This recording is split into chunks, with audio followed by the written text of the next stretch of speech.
네, 안녕하세요. 저는 플렉스 파트너스 팀의 정성우 파트너라고 합니다. 이렇게 만나뵙게 되어 대단히 반갑습니다. 오늘 OKR 완전 정복이라는 이름으로 웨비나를 제가 진행하게 될 텐데요.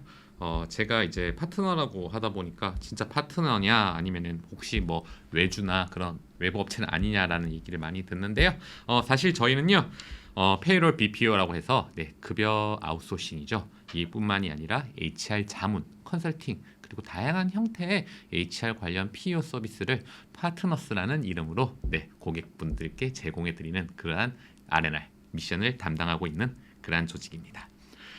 오늘 이제 대표님들을 위한 OKR 웨비나라는 이름으로 제가 이렇게 5개의 목차로 한번 자료를 준비해 봤어요. 중간중간에 관심들이 많으셔서 여러 가지 질문이 주신 내용을 반영하다 보니까 자료의 양이 상당히 많습니다. 더불어 제가 그래서 최대한 핵심과 정수만을 전달해 드리려고 하는데 과연 어떨지 한번 지금부터 바로 시작해 보도록 할게요.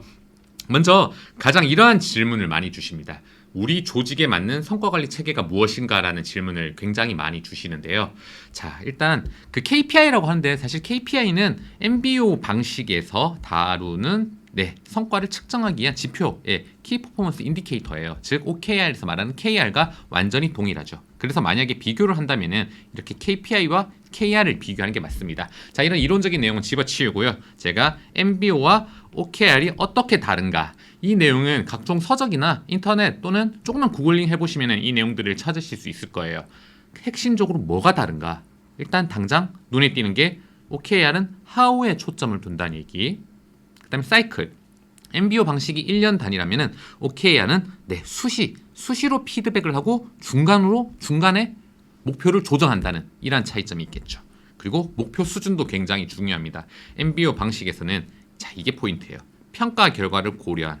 그래서 위험 회피적인 보수적인 목표를 잡을 수밖에 없습니다. 왜? 일반적으로 보상과 연계되어 있거든요. 다만 OKR 방식은 공격적이며 도전적인 수준의 목표를 잡습니다. 왜냐? 대부분 보상과 관련이 없기 때문이에요.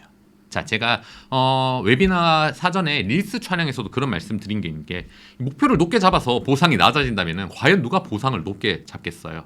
예. 그리고 아무리 상향식으로 목표를 달라고 해도 이게 보상과 연결되는 순간 담당자, 실무자들이 목표 수준을 높게 잡으려고 할까요?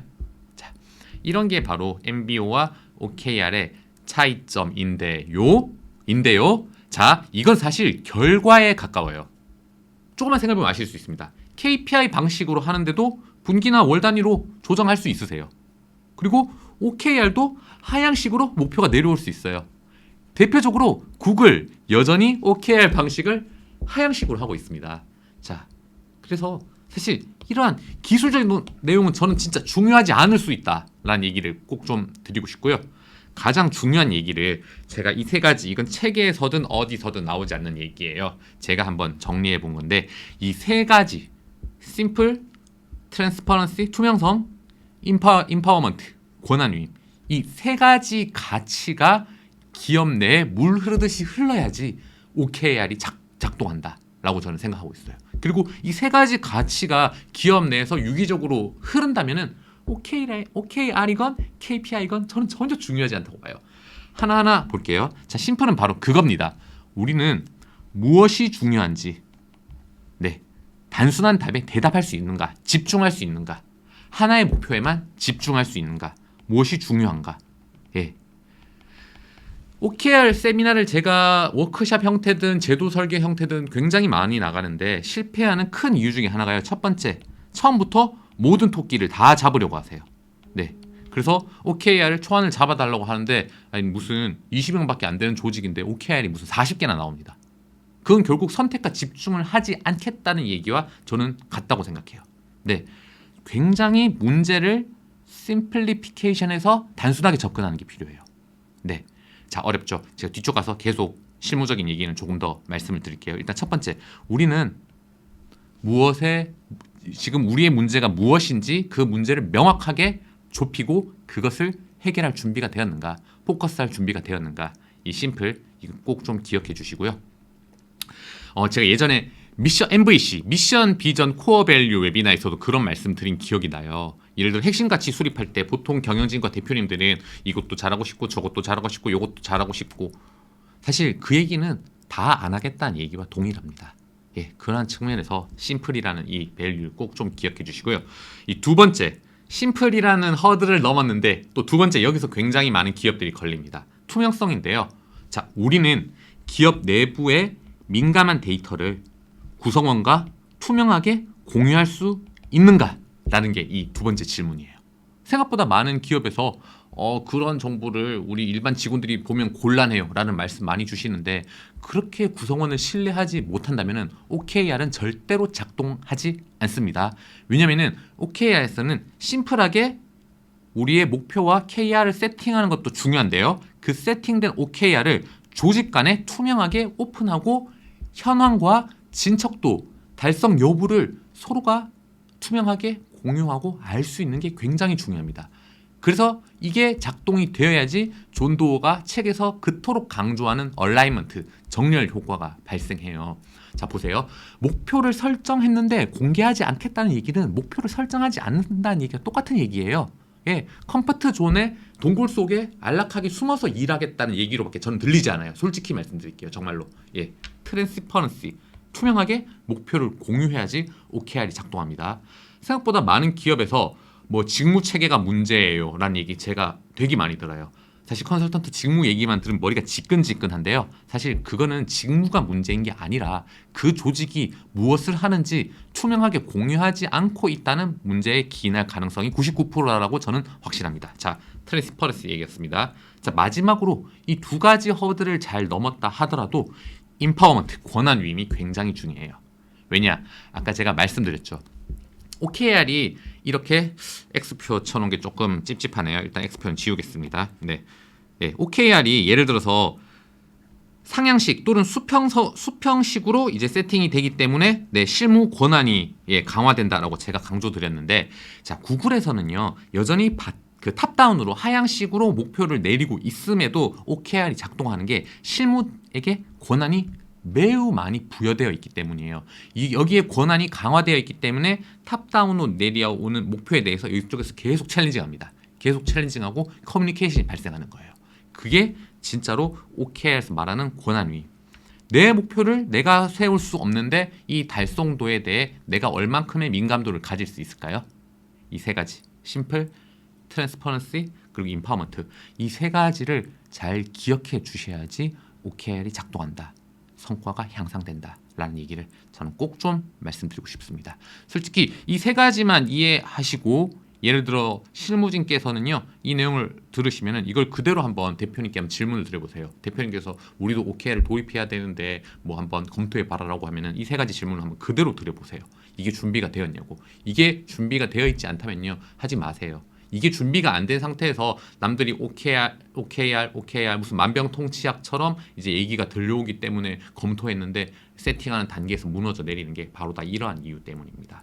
네, 자, 일단 제가 제일 강조하고 싶은 얘기는 사실 이게 끝이에요. 예, 이게 끝이에요. 이것만 잘 기억하셔도 제가 40여 페이지에 준비한 이 웹이라는 사실, 이 내용을 이제 뒷받침하는 거에 불과하다라고 저는 명확히 말씀드릴 수 있습니다. 자, 그래도 이렇게 바쁘실 텐데 시간 내주셔서 오셨으니 제가 이 OKR 또는 성과 관리 체계를 도입해서 어떠한 기대 효과가 있는지를 한번 검토해 보도록 합시다. 자, 이 네 가지 잘 보이시죠? 민첩하고 유연한 변화, 그리고 평가가 아니라 성과 관리에 집중한다, 그리고 도전적이고 혁신적인 변화 드라이브를 걸어본다, 마지막으로 자, 트랜스퍼런시 얘기 또 나오죠. 이게 있어야지 얼라이먼트가 됩니다. 공개를 통한 동기부여와 협업 강화. 자, 만약 우리 회사가 굉장히 스테이블하고요, 목표가 잘 안 바뀌고요, 예를 들어서 뭐 산업 환경이나 그런 것도 잘 안 바뀐다, 그러면은 굳이 KPI 형태 그대로 준용하셔도 됩니다. OKR 철학만 일부 가져와서 KPI를 수립할 때 구성원들의 의견을 수렴하고 KPI도 최대한 단순하게 잡고 그런 형태를 한번 해보세요. 그럼 적어도 전 정말로 이런 간단한 변화만으로도 네, 우리 조직의 성과가 달라질 거라고 저는 확신해요. 두 번째, 제가 성과 관리에 집중하라는 얘기를 드리죠. 제가 계속 얘기 드리는 게 OKR이랑요 보상이랑 좀 이제 협의 이혼을 하셔야 돼요. 이 협의 이혼은 존더 선생님이 하신 말씀입니다. 네, 제가 지어낸 게 아닙니다. 자, 왜냐면요, 제가 계속 강조드리는 게 우리 OKR은 우리 조직의 성과를 향상하기 위한 어찌 보면 경영 관리 기법에 가까워요. 제도가 아니에요. 그런데 계속 OKR이라고 하면 평가제도 또는 보상제도와 매칭해서 생각하시는 경우가 너무 많습니다. 근데 그건 저도 이해해요. 왜냐면 저도 10여 년도 훨씬 넘게 HR만 했기 때문에 그렇게 본능적으로 연결된다는 걸 이해되는데 한번 끊어보세요. 어렵지 않아요. 네, 이런 것들. 즉 평가를 하기 위해서 서열화, 줄 세우기가 아니라 우리가 지금 어떤 목적지를 향해 제대로 가고 있나 이거를 보는 게 OKR의 진정한 목적이다라고 좀 봐주시면 좋을 것 같습니다. 자, 이게 되어야지 방금 말씀드린 도전적이고 혁신적인 목표를 이제 구성원들이 스스로 한번 세워보기 시작하실 겁니다. 네, 그리고 또 중요한 게 가설을 검증하는 효과도 있어요.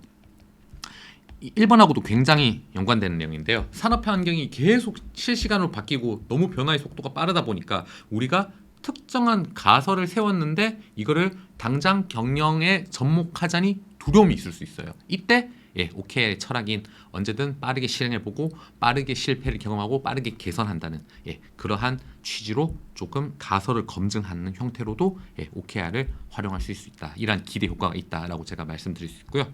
마지막으로 이 공개가 진짜로 중요합니다. 공개를 통해서 서로 간에 무슨 일을 하는지 알게 됨으로써 자연스럽게 건강한 피어 프레셔가 형성돼요.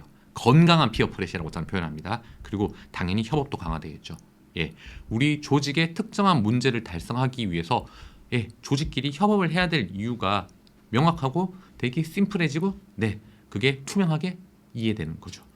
자, 저도 사실 대기업에 있지 않아 본 적이 없어요. 제가 어떤 기업에 있는 분이 아시는 분이 얘기 들으면 조금 불편하실 수도 있겠지만 사일로 이펙트가 왜 발생하겠어요?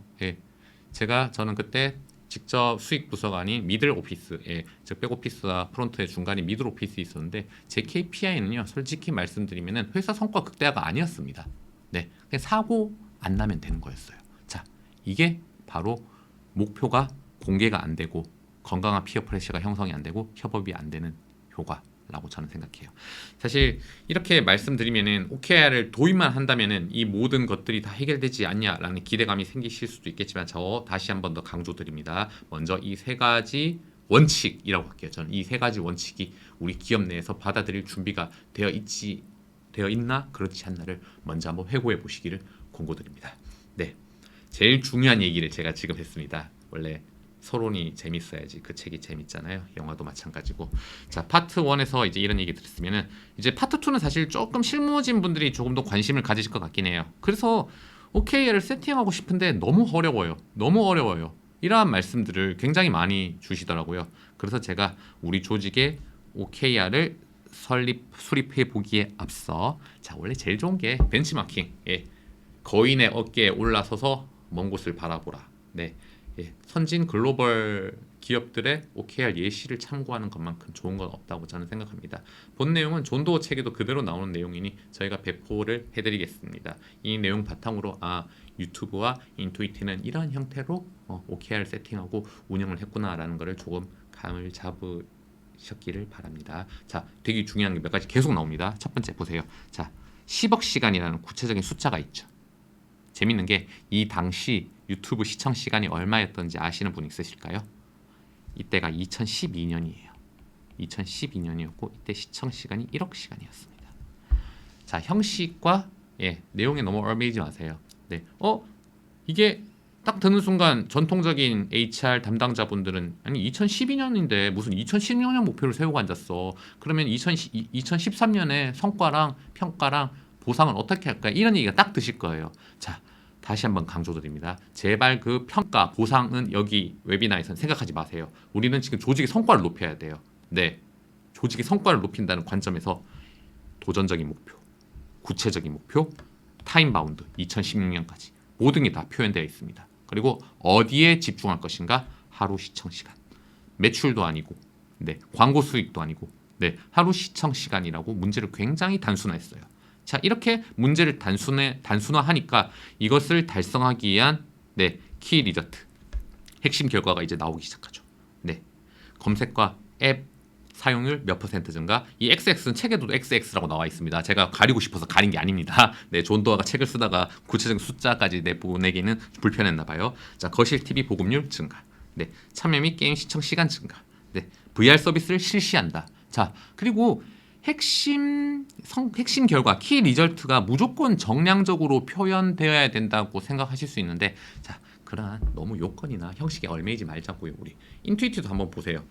데이터 마트 제공, 웨어하우스 이전, 관리팀 구성. 굉장히 심플합니다. 아니 이게 KR 맞나요? 아니 KR의 정답이란 건 없어요. KR에 무조건 어떠해야 된다는 요건이 없고, 그러한 요건에 얽매이니까 저는 자꾸 OKR이 어렵다라고 인지하고 그렇게 받아들여지고 계신 것 같아요. 자, 다시 한번 강조드릴게요. OKR의 정답은 없습니다. OKR의 정답은 여기 웨비나를 듣고 계신 여러분들이 제일 잘 아실 거예요.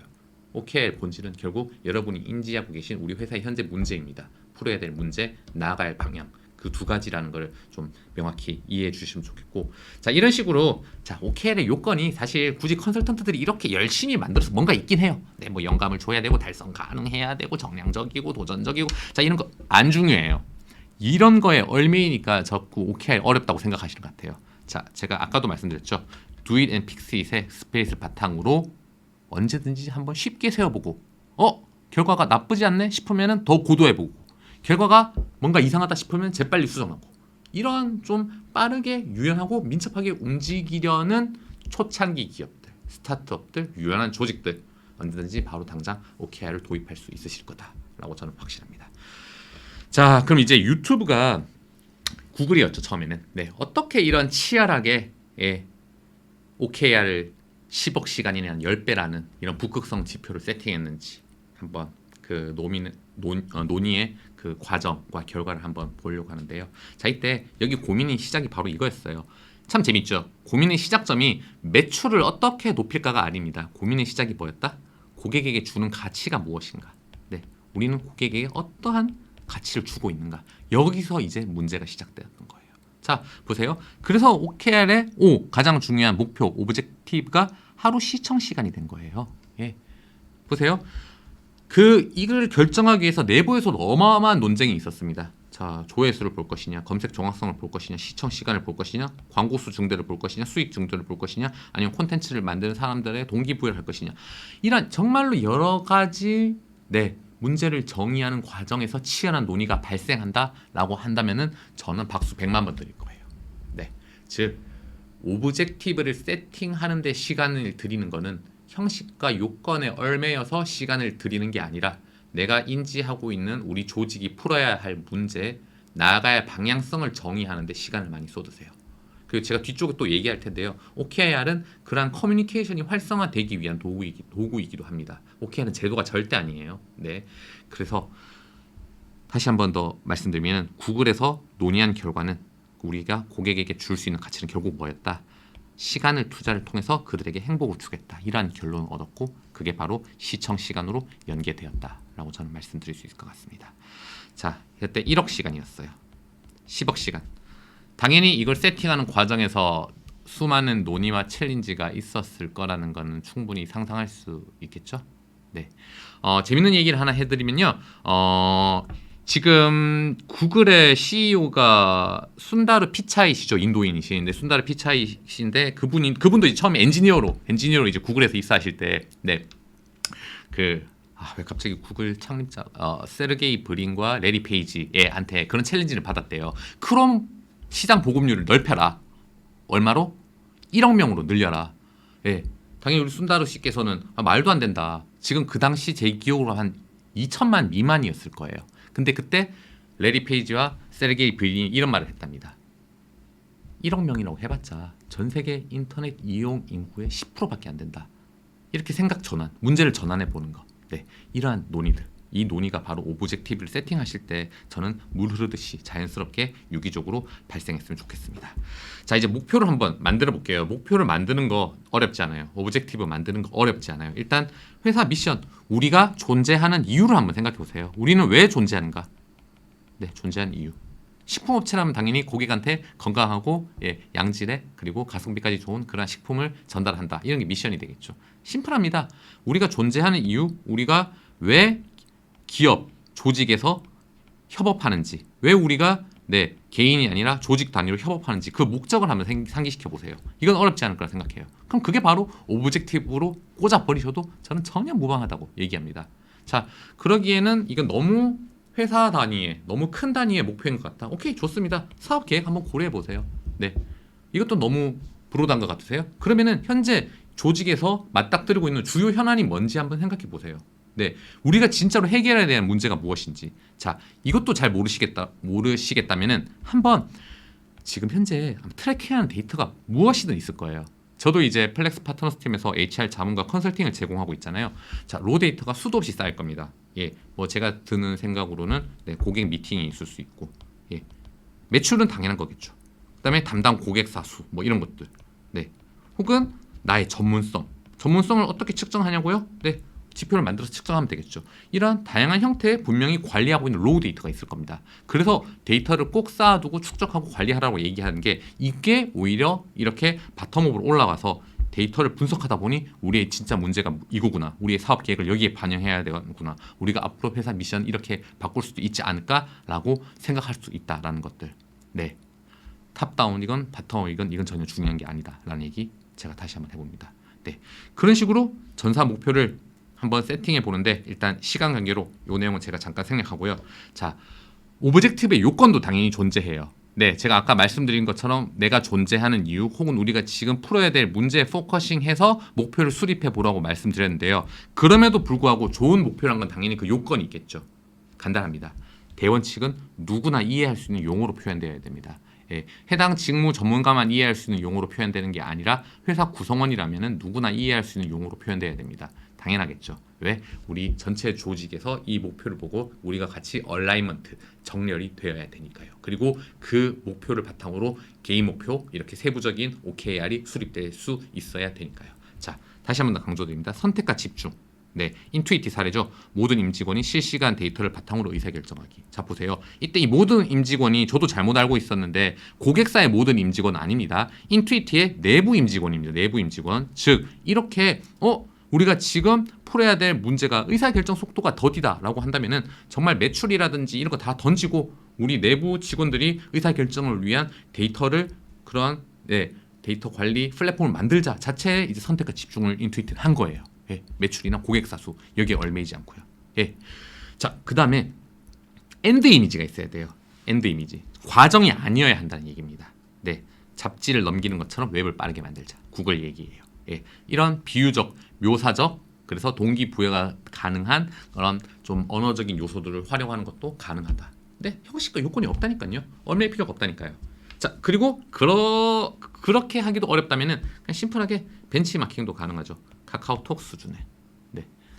딥비트 더 아디다스였나요? 나이키였나요? 서로가 이제 할 때 아디다스를 이기자, 뭐 나이키를 이기자, 뭐 이런 형태의 목표도 과거에 있었던 것 같았던 기억도 납니다. 자, 그리고 도전적이면 도전적일수록 좋아요. 말씀드렸잖아요. OKR은 달성 못했다고 좌절하거나 그 사람한테 안 좋은 그러한 안 좋은 평가를 할 이유가 전혀 없어요. 달성 못했다면 달성 못한 이유를 가지고 우리가 계속 커뮤니케이션 하면 됩니다. 자, 10억 시간 10배죠.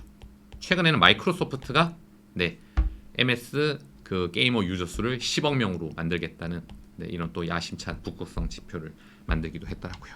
자, 그리고 타임 바운드. 언제까지 하겠다. 이게 중요하죠. 정량적으로 도출하기 어렵다면 적어도 타임 바운드만 있으면 됩니다. 예, 뭐 그래서 개발 조직이건 혹은 서포트 조직이 OKR 잡기 어려워요. 왜 어려워요? 어떤 시점까지 특정 제품을 출시하겠다. 예, 이게 얼마나 도전적인 목표인지는 아마 개발자분들이 더 잘 아실 거라고 저는 생각합니다. 자, OKR이 세팅되었다면요, 이제 키 리절트를 어떻게 작성해야 되는지에 대해서도 또 요건을 고민하지 않을 수가 없겠는데요. 이 부분도 제가 심플하게 그냥 설명드릴게요.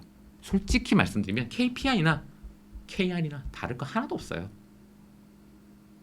정지 화면 아닙니다. KPI나 KR 다를 거 하나도 없습니다. 예, 우리가 달성해야 되는 목표를 정량화해서 측정 가능하게 누구나 그 데이터에 접근할 수 있게 만들어주는 게 바로 KPI이자 KR이에요. 이 스마트 원칙은 아마 HR 하시는 분들 잘 아시죠? 이거 KPI 수립할 때 나온 거예요. KR도 다를 거 하나도 없어요.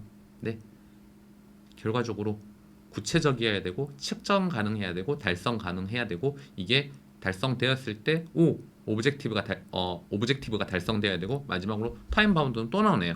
네, 이런 형태로 표현만 되면은 무엇이든 상관없다라고 제가 말씀드리고 있고, 그럼 제일 많이 하시는 게 자, 정성적인 목표도 KR로 만들 수 있는가라는 질문도 또 굉장히 많이 주시는데요. 정성적 목표도 KR로 충분히 수립할 수 있습니다. 다만 자 이거는요.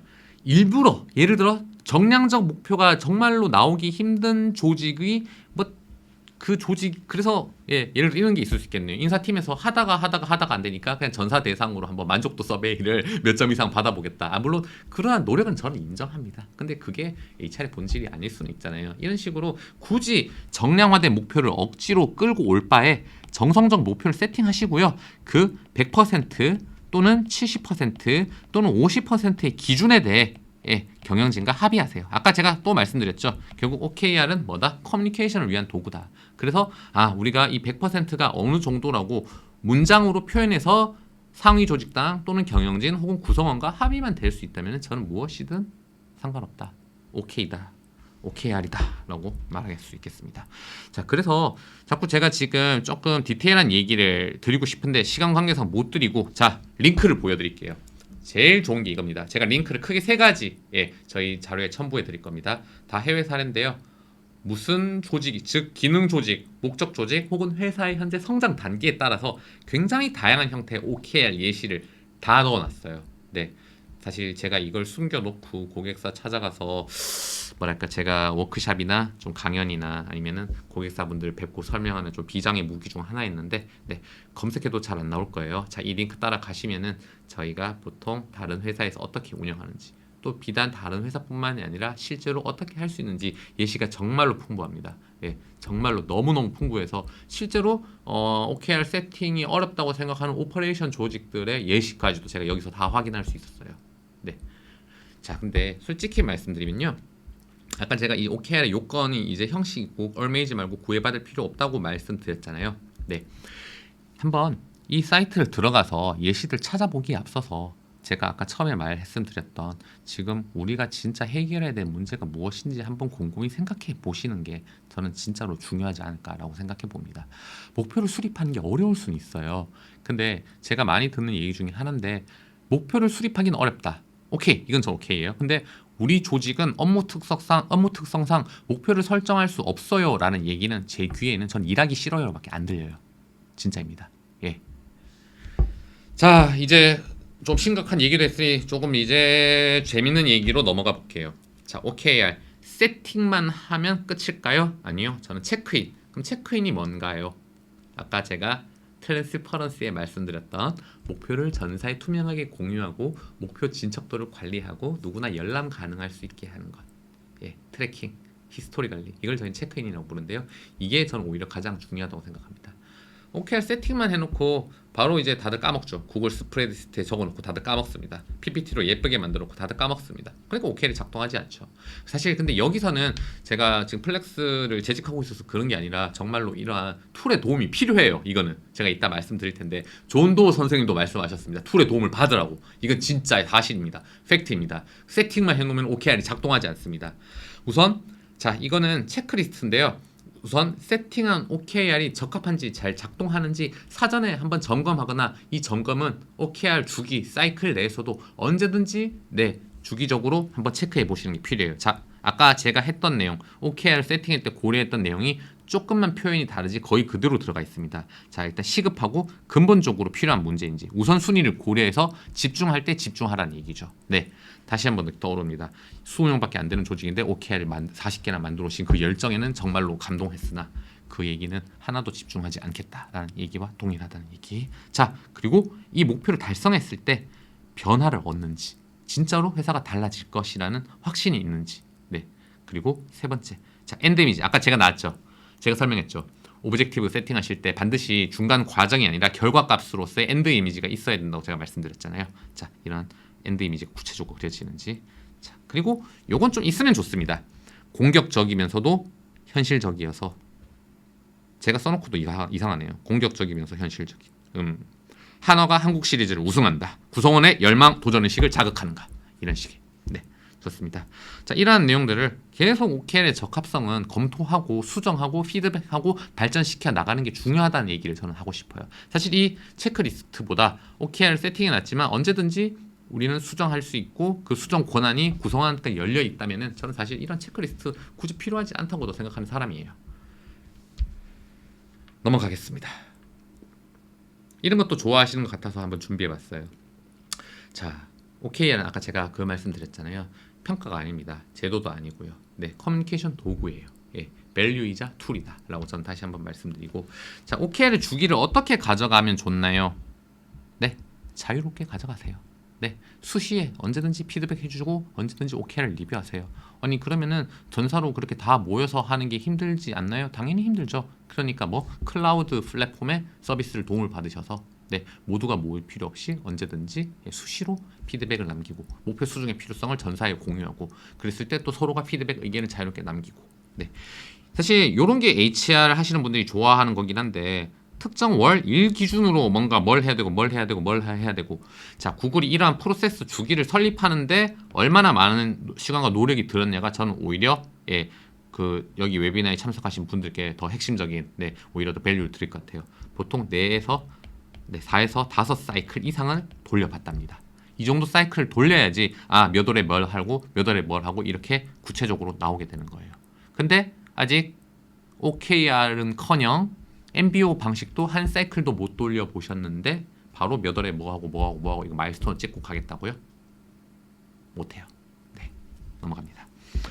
자, 이제 저희 플렉스 화면 잠깐만 보여드릴게요. 네, 자, 이게 저희 플렉스 화면에서 제공해 드리고 있는 성과 관리 모듈의 일부 예시입니다. 정말 일부의 예시입니다. 실제 저희 기능은 굉장히 볼륨이 풍부하고 다양한 기능을 제공하고 있습니다. 자, 여기서 제가 아까 중요한 게 뭐라고 했나요?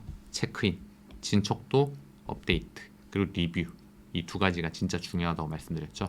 자, 구글 스프레드시트나 엑셀에 던져 놓으시면 이거 절대로 작동하지 않습니다. 네, 작동하지 않습니다. 이런 식으로 우리가 목표 달성도를 실시간으로 트래킹을 하셔야 돼요. 그리고 그 트래킹된 내용이 투명하게 전사에 공유가 되어야 돼요. 그리고 거기에 대해 참여하는 사람들이 언제든지 피드백도 남길 수 있으셔야 되고, 네, 구체적인 의견 수렴, 의견 교환이 이루어져야 됩니다. 네, 이게 뭘 통해서 가능하다? 저는 결론적으로 이 체크인이 OKR의 오히려 전부가 아닌가라고 생각해요. 자, 이 체크인이 잘 된다면요, 뭐 OKR이 됐건 KPI가 됐건 뭐 MBO가 됐건 전 전혀 중요하지 않다고 보는 사람 중에 하나입니다. 목표를 세팅만 해놓고 연말 돼서야 허겁지겁 달성도를 이제 관리하기 시작하죠. 예, 그게 문제인 거지. 그게 아니고 수시로 언제든지 이 주기를 자유롭게 가져가면서 필요, 니즈에 따라 논의하고 조정할 수 있다면은, 네, 그게 OKR인 듯 KPI든 뭐가 중요하겠어요? 그렇습니다. 네, 그래서 OKR 결과를 마지막으로 어떻게 활용할까? 저 사실 이 페이지를 빼려고 100번 정도 고민했어요. 사실 이거 중요하지 않거든요. 네, 근데 자, KOKR이라는 얘기가 나올 정도로 여전히 제가 이렇게 저희가 사실 제가 오늘 굉장히 빠르게 이 내용을 전달해 드리고 있긴 해요. 왜냐면 저희가 이거를 한 워크샵 형태로, 교육 형태로 간다면은 거의 반나절 정도로 해서 3회차 정도의 제공될 분량을 제가 완전 압축적으로 넣은 내용이긴 합니다. 그리고 그 워크샵이나 실제 고객사 자문 미팅에서는 이거보다 훨씬 더 디테일하게 제가 화이트보드를 활용하건 다른 자료를 활용하건 디테일한 OKR 직접 뽑아 보기도 하고요. 오늘은 당연히 웨비나다 보니 시간과 공간의 제약 때문에 그렇게까지 못하는데, 자, 이야기가 너무 3000% 빠졌네요. 이 KOKR이라는 얘기가 나온 것도 전 너무 웃긴 게, 이렇게 OKR의 최초 3대 그 밸류, 제가 원칙, 프린시플 얘기했죠. 네, 그렇게 강조했는데 끝날 때 돼서는 그래서 이걸로 어떻게 뭐 보상 차등하나요? 성과 평가 결과 해도 되나요? 이런 얘기 나올 때마다 힘이 빠지는데 그래도 좋습니다. 한번 해봅시다. 네, 자, OKR의 달성률을 등급으로 만드는 순간 저는 OKR의 철학이 훼손된다고 계속 말씀드려요. 자, 이거 많이 보시는 화면이죠, 이거. 네, 어떤 방식이죠? KPI 방식이죠. 네, 각자 달성률에 따라 가중평균 형태로 하는데도 웨이트 주시는 데도 있죠. 뭐 70%, 20%, 10% 뭐 이런 식으로. 그래서 그 평균율을 결론적으로 달성률로 내서 B 등급. 너희 조직은 B야. 넌 B야. B야. MBO 방식과 다를 바가 하나도 없습니다. 네, 다를 바가 없습니다. 네, 처음으로 돌아가겠죠. 누가 목표를 도전적으로 잡겠습니까? 자, 그리고 이게 되게 객관적이라고 착각들 하시는데요. 제발. 사실 근데 이건 언론과 정치인들과 공직자들의 문제이기도 합니다. 예, 사건이 터질 때마다 뭐 객관적 성과 평가 기준을 마련해야 뭐 해고의 요건이 성립한다. 뭐 저는 사실 객관적 평가라는 건 없다고 생각하는 사람 중에 하나예요. 왜냐? 자, 숫자로 넣고 뭔가 로지컬하고 예, 이게 프로세스가 잘 작동하면 그게 객관적인가요? 목표 수준에 이미 어느 정도까지 하겠다는 정성적인 목표가 이미 들어가 있잖아요. 네. 우리 조직의 목표를 매출 1억을 할지 2억을 할지 아까 제가 구글 사례 바로 말씀드렸잖아요. 네. 그 크롬의 예, 유저 수를 1억 명이 적합한지 아니면 그 당시 소수했던 2,000명에서 10% 정도 올린 2,200만 명이 적합한지 네, 이게 어느 수준의 목표가 적합한지 이 모든 게 다 이제 정성적인 전략적 의사결정이 들어가 있는데 객관적이다? 저는 전혀 그렇게 생각하지 않습니다. MBO 방식과 다를 바가 없어집니다. 자, 그래서 사실 존도어 선생님도 여기에 대해서 명확하게 인지하고 계세요. 자, 또 존도어 선생님 죄송합니다. 제가 이 내용 그대로 가져왔습니다. 이거 존도어 선생님의 OKR 책에 그대로 나오는 얘기인데요. 자, 보시면은 달성률은 70%인데 점수가 달라요. 달성률은 100%인데 점수가 달라요. 자, 점수가 다 달라요. 즉 뭐냐? KR의 달성률을 그대로 성과 평가에 성과 리뷰에 연계하는 게 아니라 이러한 정성적인 뭐 조정이 필요한 겁니다. 네. 네. 이렇게 시장 침체라든지 혹은 분기가 너무 낮게 목표가 너무 낮게 잡은 건 아닌지. 네. 행운인지 소개해 줬다든지. 네. 신규 고객과 계약은 맺었는데 매출이 0이었다든지. 이러한 내용들을 다 정성적으로 보정 반영해 줘야 돼요. 자, 그럼 또 이제 우리 HR 담당자들은 이렇게 생각하겠죠. 그럼 이것도 뭔가 기준이나 로직이 있나요? 자, 세상 만사가 그렇게 로지컬하게 돌아가면 저도 너무 행복할 것 같습니다만 제가 아까도 말씀드렸죠. OKR은 결국 커뮤니케이션의 도구라고. 자, 이 달성률을 바탕으로 몇 점을 줄 것인가. 참고로 여기 네, 구글에서는 1점이 만점입니다. 0.00점에서 0.3점 구간이 이렇게 되어 있어요. 0에서 0.3점, 0.4에서 0.7, 0.8에서 1.0 이렇게 구간이 나눠져 있습니다. 그러면은 3점 후반과 3.1에서 3.9는 어디에 들어가나요? 저도 모르겠어요. 일단 책에 있는 내용 그대로 일단 가져왔을 뿐이에요. 저는 네, 억울합니다. 자, 그래서 이건 그냥 보정하면 됩니다. 예를 들어 우리 회사는 0에서 0.3 0.3 초과부터 0.7까지 0.7 초과부터 1.0까지 이렇게 구간을 설정하셔서 점수를 부여할 때 이때 진짜로 외부 환경, 외부 요인 혹은 그 과정에서 목표가 너무 낮진 않았나 혹은 또 뭐 어떤 자, 이 페이지 그냥 보여드릴게요. 바로 사업 환경에 어떠한 큰 변화가 있진 않았는지 어떤 리스크가 있진 않았는지 자 목표가 너무 쉽진 않았는지 그리고 만약에 목표가 적절했다는 결론을 얻었다면 무엇을 배웠는지 목표가 너무 높게 달성하지 않았는지 자 그리고 어떠한 장애 요인 핵심 요인 자 이런 것들을 논의해 보라는 게 저는 결론적으로 필요하다고 생각해요. 네. 이런 논의도 없이 그냥 달성률을 그대로 등급화 점수화한다. 자 그래서 또 나오는 게 플렉스2를 통해서 방금 말씀드린 이러한 단순히 달성률 결과값뿐만이 아니라 이 결과값을 조정하기 위한 다면 리뷰 360도 다면 리뷰를 저는 굉장히 공고드립니다. 셀프 리뷰 필수고요. 자 동료 리뷰도 해보면 좋겠죠. 네, 그 다음에 하향 리뷰 일반적으로 많이 하는 팀장님이 팀원 혹은 경영진이 팀장을 평가하는 하향 리뷰 그리고 리더용 셀프 리뷰까지 다양한 형태의 리뷰 툴을 제공하고 있으니 이를 통해서 비단 이 OKR의 달성률로 끝나는 게 아니라 이 달성률을 점수로 취한하기 위한 어마어마한 노력이 필요하다라고 말씀드리고 싶습니다. 그리고 그 과정에서 뭔가 정답이나 그게 있냐라고 하신다면 저는 솔직히 저도 자신이 없어요. 그거는 네 그거야말로 경영진의 리더십과 이 HR을 운영하는 사람의 전문성이 잘 조화가 돼야지 이룰 수 있는 부분이 아닌가라고 저는 생각하고요. 뭐 얘기가 길었습니다. 그래서 사실 다시 이게 원래 그거잖아요.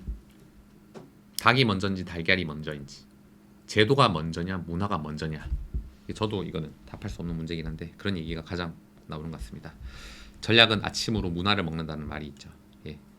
이런 CFR 문화 서로 투명하게 커뮤니케이션하고 잘못된 점, 잘한 점에 대해 용기 있게 피드백 주고 솔직하게 인정하는 이 CFR이 작동하지 않는다면 OKR이 과연 작동할까라는 얘기. 네. 저는 그렇게 생각합니다. 아마 앞서 그것하고도 많이 연결될 거예요. 제가 처음에 사실 요게 이렇게 점수로 치환하고 달성률을 단순히 그거를 바로 등급하는 게 굉장히 위험하다고 했는데, 사실 그렇기 때문에 제가 앞에 첫 페이지에서 말씀드렸던 그 트랜스퍼런시가 굉장히 중요한 거예요. 왜? 이 트랜스퍼런시가 있어야지 조직 간에 서로 챌린지가 아마 발생할 겁니다. 저기 뭐야, 목표 너무 낮지 않나요? 네. 뭐예요, 저기 목표 제가 보기 이상한데요. 이런 얘기가 공개적으로 공개석상에서 저는 논의가 되어야 된다고 생각합니다. 그렇습니다. 네, 저 슬슬 막바지에 다다르고 있네요. 아까 CFR 얘기까지 제가 드린 것 같고요. 자, 그래도 제가 가려움이 있으실 우리 HR 전문가들을 위해서 몇 가지 이러한 평가를 위한 현재 트렌드를 조금 가지고 와봤습니다. 무엇이냐? 이렇게 OKR과 평가 또는 보상과의 연결고리를 끊으라고 제가 말씀드렸는데요. 사실 그렇지 않은 회사도 있고 그런 회사도 있고, 회사마다 너무나 처하신 상황과 지향하는 HR 철학이 다르기 때문에 이것이 정답이다라고 저는 말씀드리기 힘들지만, 그나마 평가를 그래도 하시겠다면은 보완하기 위한 4가지 트렌드를 제가 지금 말씀드립니다. 일단 절대 등급, 상대 등급 완화. 누군가가 A를 받아야 된다면 누군가를 C를 받아야 되는 이런 상대 평가 배분율, 벨커브 요새 많이 안 하고 계세요. 하신다 하더라도 소수의, 정말 소수의 고성과자 인력을 선별하는 형태로 많이 쓰입니다. 우수인재 포상하고 사고 친 사람 징계한다는 거랑 가깝다라고 생각해 보세요. 굳이 종이 한 장 차이로 등급을 나누기보다는요. 두 번째, 목표 설정과 리뷰를 상시적으로 진행하고 있습니다. 상시적으로 진행을 해야 되는 이유가 이게 있어야지 아까 말한 트랜스퍼런스를 통한 우리 회사 전체의 얼라인, 그 다음에 목표 수준의 눈높이가 다 다를 거예요. 조직별로, 팀장의 역량에 따라, 경제의 역량에 따라. 그걸 이제 자동적으로 맞춰 나가는 거죠. 계속 보정 해나가는 겁니다. 처음에 이렇게 다 다른 방향으로 보던 게 조금씩 한 방향을 보는 식으로, 이런 식으로 얼라인 되는 효과인 거죠. 그때 웹 모바일 기반, 당연히 플랫폼에 도움이 필요하다라는 얘기. 동료 피드백 누적 평가. 동료 피드백은 바로 점수나 등급으로 치환하지 마세요. 단순 참고용으로 많이 쓰십니다. 마지막으로 다양한 형태의 진단을 많이 하고 계세요. 비단 이 사람의 성과를 측정하기보다 그 과정에서 보여준 태도, 행동, 모습들을 좀 진단, 관찰하는 형태의 그러한 변화의 트렌드들 제가 말씀드리고 싶고요. 제가 하고 싶은 말은 헤드 메시지가 답니다. 평가 결과에 연계한 성과급만이 최선인지에 대한 고민이 필요할 때가 아닌지 한번 생각해 보세요. 성과 평가랑 보상을 끊어 보세요. 한번 온라인을 시도해 보는 거죠. 한번 시도해 보고 실패했다, 그럼 다시 돌아가면 되잖아요. 뭐가 두려워요? 그렇게 생각합니다. 자, 그래서 이제 제가 조금 이제 말씀드리고 싶은 게, 이 정도는 다들 이제 있으실 거라고 생각하고 들어오셨을 거라고 생각해요. 저도 이제 광고를 조금 하겠습니다. 저에게 주어진 R&R이기도 합니다. 일단 그래서 오늘 시간적 제한과 그다음에 저의 성향적 문제, 그런 다음에 또 뭐 시간과 장소의 여러 가지 한계 등등으로 인해서 아마 좀 오늘 많은 가려움을 해소하신 분도 있을 것 같고, 그렇지 않은 분도 있을 것 같아요. 자, 저희 미팅은 프리입니다. 저를 비롯한 저희 플렉스 파트너스의 다양한 전문성을 가진 파트너들이 고객사를 찾아뵙고 문제에 대해 같이 논의하고 미팅을 진행해 드립니다. 언제든지 신청해 주시면 좋을 것 같고요. 특히 저희 플렉스 파트너스는 플렉스 멤버십이란 이름으로 이러한 HR 자문 혹은 아까 보여드린 페이롤 아웃소싱 BPO 이런 서비스들을 폭넓게 제공해 드리고 있으니까요. 언제든지 관심 있으시면은 한번 미팅을 요청해 주시면은 저희가 찾아뵐 수 있도록 하겠습니다. 마지막으로 Q&A인데요. 사전 질문 들어온 것 중에 대부분은 사실 제가 지금까지 파트 1, 2, 3, 4를 진행하면서 거의 다 해결이 됐고요. 그럼에도 불구하고 조금 해결이 안 된 부분을 제가 별도로 가져와 봤습니다. 자, 인원 10명의 5년차 스타트업이래요. 자, 연말에 평가를 했어서 해야 되는데 벌써 8월이랍니다. 자, 지금 목표를 설정해야 되는지, 내년에 세팅해야 되는지, 자, 시스템이 없으시대요. 자, 제가 명확하게 답변 드릴 수 있습니다. 지금 당장 하세요. 지금 당장. 자, 아까 말씀드렸지만 평가 결과나 보상이랑 연계하지 않는다는 조건으로 지금 당장 도입해 보세요. 목표가 없는 거 이상하지 않으세요? 초등학생들도 목표가 있을 것 같은데 저는. 근데 목표가 없다? 전 좀 이해가 안 됩니다. OKR을 제대로 정착한 국내 기업이 있는지, 정착했다면 그 비결이 무엇이었는지. 이거 제가 실제로 경험을 했기 때문에 회사 이름을 말씀드릴 수는 없어요. 당연히 비밀, 컨피덴셜 비밀 유지 계약에 있어서. 자, 다만 국내 기업, 여러분이 상상하는 굉장히 큰 대기업들도 OKR을 이미 도입하신 데가 있으십니다. 자, 그럼 그 비결이 무엇이냐? 심플해요. 과거에 조직별로 사일로 현상이 심할 수밖에 없었어요. 왜? 조직 간에 서로 목표를 볼 수 없었으니까. 자, 그 목표를 다 공유합니다. 제가 아까 설명드린 내용이 다 들어가 있어요. 목표를 공유하고요. 달성률을 바로 결과로 조정하지 않고 리뷰를 통해서 이 달성도가 100이면 그 진짜 100이 맞는지, 70이면 진짜 70이 맞는지, 이런 것들을 공개석상에서 논의하십니다. 이게 바로 그 비결이 아닌가라고 생각되고요. 말씀 들어보니까 제가 앞부분에 다 설명드린 내용이기도 하네요. 자, OKR을 통해 기존 제도를 대체할 수 있나요? 없습니다. 명확하게 말씀드릴 수 있고, 대체하신다면은 방금 제가 설명드린 달성도를 어떻게 조정하는 그런 과정이 필수적이다라는 얘기 제가 드릴 수 있을 것 같고요. 자, 이 질문이 되게 훌륭하시더라고요. 맞아요. 목표 달성만 판단했던 MBO나 KP와 달리 OKR은 세부 행동 지표를 통해 목표를 미달성했더라도 이 달성 여부를 판단할 수 있다고 생각되는데, 반드시 부정적인 결과를 낳을까요? 아니요. 반드시 부정적인 결과를 낳는 것은 아닙니다. 반드시 부정적인 결과를 낳는 것은 아닙니다. 다만 그 과정에서 경영진과 HR에 수많은 공수가 들어갈 거예요. 근데 그 공수가 낭비라고 생각하지 마세요. 그 커뮤니케이션이 전부 다 회사의 자산으로 쌓일 거라고 저는 확신합니다. 연결해 보시는 거 추천드립니다. 실패 사례는 제가 지금까지 말씀드렸던 모든 걸 정확히 반대로 하시면 됩니다. 있다면 그 이유도 다 거기에 담겨 있을 겁니다. 목표를 수립했는데 투명하게 공유하지 않았다든지, 조정하지 않았다든지, 탑다운으로 내려놓고 일방적으로 따르기만 강권했다든지. 이것도 굉장히 인사이트 있는 얘기세요. KPI 방식을 사용하더라도 주기적인 점검과 이런 것, 맞아요. 그럼 오케이, 또 맞습니다. OKR과 비슷한 효과가 아니라 똑같습니다. 방금 제가 맨 처음에 설명드린 첫 세 가지, 심플, KPI는 무슨 개인별로 7개씩 하다라고 그러잖아요. 너무 복잡해요. 심플, 트랜스퍼런시, 마지막으로 임파워먼트, 이 세 가지가 작동한다면은 기존의 방식을 활용하더라도 회사 성과가 충분히 고도화될 수 있다고 생각합니다. 마지막으로 기타 보상 관련 Q&A는요, 이런 얘기 많이 주셨어요. 어떻게 좀 보상하고 연계하고 싶다라고 하시는데, 사실 이거는 제가 나중에, 정말 나중에 또 다른 형태의 웨비나를 통해서 제공해 드릴 수도 있고, 지금 이 자리에서 좀 퀵하게 설명드리자면요, 보상의 권한을 조직장한테 기본급이든 기본급 인상률이든 성과급 지급률들, 이걸 조직장께 일부 예산 하달식으로 프로핏 쉐어링과 비슷한 개념이에요. 내려드려서 조직장의 권한을 폭넓게 인정하는 형태 등으로 다양한 방식을 통해 보완하고 있다. 절대적으로 옳은 한 가지의 법칙과 방안만 있는 것은 아니다 라는 말씀을 마지막으로 일단 들어온 Q&A는 여기까지 진행하고요. 사실 웨비나를 혼자 진행해보니 쉽지 않네요.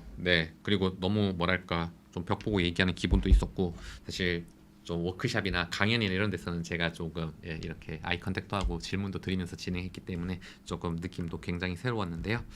제가 이런 말씀을 마지막으로 조금 이 웨비나를 종료하려고 합니다. 긴 시간 이렇게 참석해 주셔서 대단히 감사드리고요. OKR에서 그리고 구글에서 제일 먼저 나오는 얘기도 해요.